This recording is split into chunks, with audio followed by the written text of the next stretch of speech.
Nosotros vamos a hablarles acerca de qué son los cuerpos rígidos. Un sólido rígido es un cuerpo formado por varias partículas puntuales que guardan distancias constantes entre sí.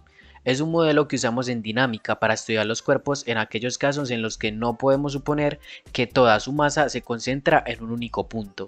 Sólido rígido es un caso ideal, es decir, una abstracción de la realidad, que resulta útil para estudiar cierto tipo de cuerpos, o sea, esto se utiliza más que todo para ejercitaciones.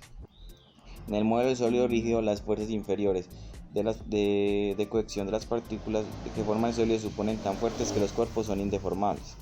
Esas fuerzas de cohesión se anulan las dos por la tercera ley de la dinámica, por ello no es necesario tenerlas en cuenta a la hora de hacer esos ejercicios. Es importante también recordar que gracias a ellas la forma del cuerpo no se pierde, incluso bajo las mayores presiones que se puedan ejercer sobre el coso. Pueden hacer que rote o que se traslade, pero nunca se deformará. Cuando estas fuerzas son lo suficientemente fuertes, las estructuras formadas se asemejan a un sólido rígido ideal. Como hemos visto, el sólido rígido es un modelo para estudiar los cuerpos reales, pero ¿cuándo podemos usarlo? En la realidad, todos los cuerpos se forman cuando se aplican fuerzas sobre ellos. Sin embargo, podemos ampliar el modelo cuando las deformaciones que se producen son despreciables frente a las dimensiones del sistema. Además, podemos emplear el modelo cuando las dimensiones del cuerpo que se mueve no son despreciables frente a la trayectoria escrita. En caso contrario, podríamos estudiar el cuerpo como una masa puntual.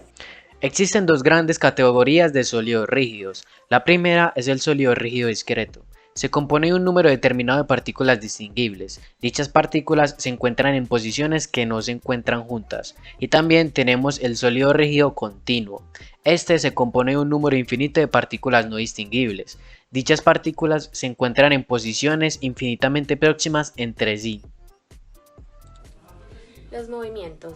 Cuando aplicamos una fuerza sobre el sólido rígido, este se mueve conservando su forma.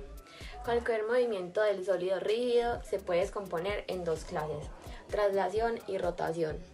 La traslación se produce cuando todas las partículas del cuerpo describen trayectorias paralelas. Cuando aplicas una fuerza en el centro de masas de un cuerpo, se produce un movimiento de traslación pura. Y la rotación. Existe un eje de rotación real o imaginario, en torno al cual las partículas describen circunferencias. Los efectos de una fuerza sobre la rotación de un cuerpo están asociados a los momentos que genera dicha fuerza en el cuerpo. En la naturaleza abundan ejemplos de ambos tipos de movimiento, que en la mayoría de los casos se producen de manera combinada. En tal caso decimos que pueden ser independientes, en donde no hay relación entre la rotación y la traslación del cuerpo, como por ejemplo la Tierra en su recorrido alrededor del Sol, debido a que la Tierra realiza un movimiento de traslación alrededor del Sol que es independiente del movimiento de rotación que lleva a cabo sobre su propio eje. Y el otro son los acoplados, donde la velocidad de traslación y rotación se encuentran relacionados. Por ejemplo, un cilindro rodando en un plano inclinado, porque al contrario del movimiento de la Tierra, la velocidad de la traslación del cilindro bajando un plano inclinado está relacionado con su velocidad angular.